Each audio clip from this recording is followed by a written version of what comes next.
अस्सलामुअलैकुम वरहमतुल्लाहि वबरकातुहू। क्या हाल है सब दोस्तों का। उम्मीद करता हूँ अल्लाह करम से सब दोस्त ठीक ठाक होंगे। पोल्ट्री फार्मिंग एट होम के यूट्यूब चैनल पर वेलकम करता हूँ। ले जनाब एक और कंट्रोलर के साथ एक नई वीडियो। और इस दफ़ा जो कंट्रोलर आया है वो उसका नाम है, ठहर इसको ओपन कर लेते हैं। ये सबसे पहले तो मैं बता दूं, ये कंट्रोलर जो है हमारे हर दिल अजीज़ बहुत ज़्यादा इस्तेमाल होने वाला W1209 के एक अल्टरनेट है। और W1209 की सबसे पहले तो वायरिंग करना बहुत महाल होता है सबके लिए। वो तो थका देने वाली वायरिंग है, उसकी किसी को समझ भी नहीं आती। शुरू स्टार्ट में मुझे भी बहुत प्रॉब्लम हुई थी उसको समझने में। उसके बाद उसकी जो सेटिंग है वो बहुत ज़्यादा तंग करती है। फिर उसमें एक सबसे ज़्यादा इशू ये आती है कि ये आता है इशू उसमें कि आपके उसका अडाप्टर जो है वो बहुत ज़्यादा जल्दी ख़राब हो जाता है। सप्लाई है उसकी अडाप्टर। अब ये जो कंट्रोलर है ये माशाल्लाह एक बहुत ही अच्छा कंट्रोलर है। बहुत ही आसान सेटिंग है इसकी, बहुत ही यूज़र फ्रेंडली है। डायरेक्ट कनेक्शन है, सीधे सीधे कनेक्शन है, कोई टेंशन नहीं, कोई रॉकेट साइंस नहीं है। ये इसके अप एंड डाउन के दो ही बटन है। आपने जो है ना ट्रिप लिमिट और जो है ना क्या कहते हैं उसका ऑन लिमिट आपने सेट करनी है। इधर से डायरेक्ट 220 पे ये चलेगा, किसी अडॉप्टर की ज़रूरत नहीं है। यहाँ पे आपने डायरेक्ट 220 लगाना है और यहाँ पे आपने हीटिंग एलिमेंट अपना अपना कनेक्ट कर देना है। और इस कंट्रोलर के अंदर जो है ना इसमें ट्रांसफार्मर लगा होता है। मैं आपको खोल के दिखा भी देता हूँ इस कंट्रोलर को। एक मिनट ठहरिएगा ज़रा। बहुत ही अच्छा कंट्रोलर है ये, क्योंकि जो हमारे आपको पता है जो भाई यूज़ करते हैं क्या कहते हैं जो W1209 वो जितना जलील करता है उससे तो अल्लाह ही बचाए जिस तरह का वो कंट्रोलर है। ये देखें बहुत ही ज़बरदस्त और हाई अच्छी क्वालिटी कह लें जिसमें इन्होंने ये बनाया हुआ है इस कंट्रोलर को।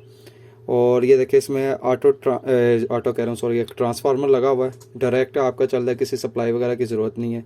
सिंपल सा उन्होंने बनाया हुआ है, बहुत ही प्यारा है। वो देखने में भी अच्छा लग रहा है। और W1209 आपको पता वो जस्ट आपको एक किट पकड़ा दी जाती है उसकी। उसके बाद यानी कि आपको केसिंग वगैरह उसकी अलग लेनी पड़ती है। और उसकी जो फिर वायरिंग है वो आपको समझने में प्रॉब्लम होती है। अच्छा, अब इसका आपने करना क्या है कि अब ये मेरे पास एक वायर ये पड़ी हुई है, ये डायरेक्ट 220 की है। ये मैं कनेक्ट कर दूंगा इसके साथ, ये जो है ना अपने इस वायर के साथ, इस वायर के साथ कनेक्ट कर दूंगा। और उसके अलावा जो है अल्लाह आपका भला करे ये वाली मैं कर दूंगा इसके साथ। ये मेरा हो गया 220 का डायरेक्ट कनेक्शन, ठीक है। और जो ये वाली मेरी वायर्स हैं इसकी जो येलो और ब्लैक, ये मैं अपना कर दूंगा इसके साथ जो है ना जो अपना मेरा कोई भी हीटिंग सोर्स जो होगा मेरा, जो डायरेक्ट मैंने अपना हीटिंग सोर्स चलाना है उसको मैं कर दूंगा इसके साथ कनेक्ट, ठीक है। ये देखें बिल्कुल आसान सी वायरिंग है, मिनटों में इसकी वायरिंग हो जाती है, कोई टेंशन नहीं होती और आप लोग आसानी से इसको इस्तेमाल कर सकते हैं। अच्छा, अब मैं इसको ठहरे ज़रा इसका ये सेंसर वगैरह ऑन करके मैं वीडियो 1 मिनट पॉज करता हूँ यहाँ पे, क्योंकि मैं इसकी पूरी कर लूँ। ये डायरेक्ट 220 पे है। अगर मेरे से थोड़ी सी भी तार कोई लग गई साथ तो वो शॉर्टेज होने का, कोई शॉर्ट सर्किट का डर होगा। मैं इसकी वायरिंग पहले पूरी करके, ये देखा आपको आसान सी वायरिंग है। ये डायरेक्ट 220 और ये जो दो तारें हैं येलो और ब्लैक, ये आपने अपने कोई भी जो बल्ब वगैरह लगाना है उसके साथ आप इसको कनेक्ट कर सकते हैं। अब इसका मैं कनेक्शन करके मैं आपको नेक्स्ट दिखाता हूँ इसको। नहीं जनाब, इसकी वायरिंग मैंने कर दी है। ये जो थी वो डायरेक्ट वाली मैंने उसको कनेक्ट करके टेप कर दिया। एक वायर मैंने ये इस साइड पे कर दी है और एक वायर इस साइड पे जो मेरे इसका हीटिंग एलिमेंट है उसके साथ जो निकल रही है। सिर्फ ये दो तारें आपने ये आपस में जोड़नी है। उसके बाद डायरेक्ट आपने ये स्विच लगा देना है इसका। ये देखिए स्विच लगा देंगे, उसके बाद ये ऑन हो जाएगा। कोई मुश्किल नहीं है। अपनी जो भी आपने इसकी सेटिंग करनी है, ये इसको प्रेस होल्ड रखेंगे, ये ऊपर नीचे होता रहेगा। ये देखें, ठीक है।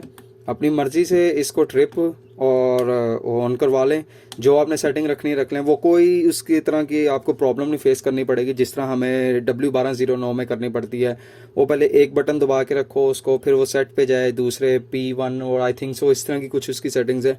मैंने अपनी लाइफ में सिर्फ एक दफ़ा यूज़ किया, उसके बाद मैंने W1209 को कभी भी यूज़ नहीं किया। उसके बहुत ही ज़्यादा प्रॉब्लम्स रहती हैं, बहुत ही डिफ़िकल्ट उसकी जो ना क्या कहते हैं सेटिंग्स है। ये सिंपल है। ये आपने बस इसके वॉल्यूम यानी कि वैल्यू अप और वैल्यू डाउन, ये इस तरह आपने इसको 3 सेकंड के लिए होल्ड रखना है, उसके बाद ये खुद ही यानी कि ना उसकी वैल्यू सेलेक्ट हो जाएगी। आप अपनी मर्ज़ी से इसको जितना मर्ज़ी 37.7 या 38 या किसी भी चीज़ को, अपने घर के हीटर्स वगैरह को अगर आपने चलाना है तो आप उसको चला सकते हैं। ईजी है, कोई ऐसा मुश्किल नहीं है। ये इसका साथ लगा होता है, क्या कहते हैं, ये इसका टेम्परेचर सेंसर है, ये देख लीजिएगा। जैसे मैं इसको ऊपर करता हूँ इसके, ये देखिए कितनी स्पीड से वो उसको सेंस कर लेगा, क्योंकि बल्ब भी एक तो ये मेरा 100 वाट का है, इसी वजह से वो बिल्कुल मैंने उसके ऊपर रखा हुआ है, ये देखें। ठीक है, आप भी चाहो तो W1209 से जान छुड़वा के इस कंट्रोलर को यूज़ कर सकते हो। बहुत ही अच्छा और रिलायबल और इजी कंट्रोलर, कोई मुश्किल वायरिंग नहीं। ये आपके सामने मैंने दिखाई, ये 2 डायरेक्ट 220 के साथ हैं और ये 2 आपने उसके साथ लगा देने। ट्रांसफार्मर इसके अंदर लगा हुआ है, कोई ऐसा मसला नहीं है, इसमें कोई ऐसा इशू नहीं है।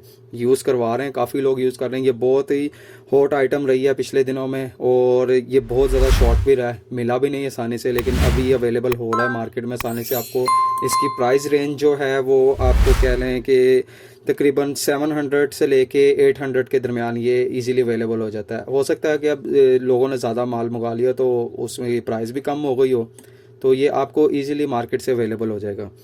तो अपनी W1209 से जान छुड़वाएं, ये आसानी से आसान कंट्रोलर लगवाएं और अपना काम आसान बनाएं। तो अगर आपको ये वीडियो पसंद आई हो तो kindly poultry farming at home के यूट्यूब चैनल और फेसबुक पेज को ज़रूर लाइक कीजिएगा। इस वीडियो को अपने दोस्तों के साथ शेयर कीजिएगा और मुझे सपोर्ट ऐसे ही करते रहिएगा। बहुत शुक्रिया आपका। अस्सलाम वालेकुम जी।